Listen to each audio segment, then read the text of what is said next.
Subscribe करा, like करा, share करा. फक्त मुक्तागिरी न्यूज बेल आयकॉन दाबायला विसरू नका. बांधकाम व्यावसायिकांच्या खर्चात आणि वेळेत बचत करणारा उत्तम दर्जाचा प्लांट म्हणजेच देसाई ग्रुपचा Mahendra ready mix concrete plant.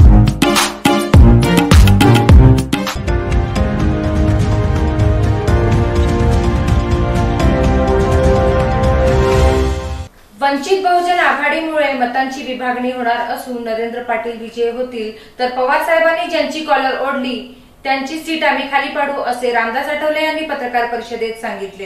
पाहूयात सविस्तर वृत्तांत. नाही, कॉलर म्हणजे पवार साहेबांनी अशी कॉलर पकडलेली आहे. मी बघितलं की उदयनराजे भोसले यांनी भाषण चांगलं केलं आणि पवार साहेबांनी एकदम फटाफट त्यांची कॉलर ओढली. तर आता म्हणजे पवार साहेबांनी ज्यांची कॉलर ओढली ती सीट आम्ही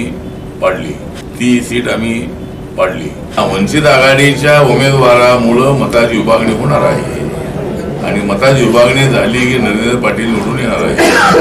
त्यामुळं मताची विभागणी ही वंचित आघाडीच्या माध्यमातून अनेक ठिकाणी होणार आहे आणि त्यामुळं वंचित आघाडीच्या कॅन्डिडेटचं मी आभार मानतो की तुम्ही सगळे उभे राहिलेले आहात.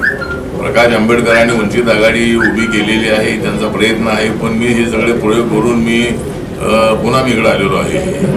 त्यामुळं असा एखादा तिसरा पर्याय महाराष्ट्रामध्ये उभा राहू शकत नाही. महाराष्ट्रामध्ये दोन शक्ती आहेत, एक शक्ती भाजप सेना आणि दुसरी शक्ती काँग्रेस राष्ट्रवादी. त्यामुळे तिसरा पर्याय इथं उभा राहू शकत नाही आणि त्यामुळे वंचित आघाडीला एक सुद्धा त्यांचा माणूस निवडून येणार नाही. पण आमची माणसं निवडून आणण्यासाठी त्यांची आम्हाला मदत होणार आहे आणि त्यामुळं नरेंद्र पाटील यांना फायदाच आहे. म्हणजे हे अण्णासाहेब पाटील यांचं नाव ते साताऱ्यामध्ये गाजवल्याशिवाय राहणार नाही.